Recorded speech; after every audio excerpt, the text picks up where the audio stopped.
Hello everyone, welcome to Online Help Guide. Today in this video, I'm going to show you how to log into Easystub Employee Portal.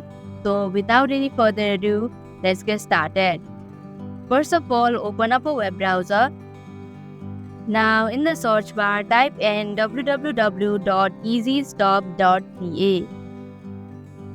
Then you'll come across this login portal. Here, you'll have to enter your company ID and employee ID associated with your account and your valid password. After entering your details, click on the login button to proceed. And that is how you can log into Easystub Employee Portal. Thank you for watching Online Help Guide. Hope this video was helpful. If it was, then hit the like button and comment down if you have any questions or feedback. Also, if you are new to our channel, subscribe and hit the bell icon so that you don't miss our upcoming videos.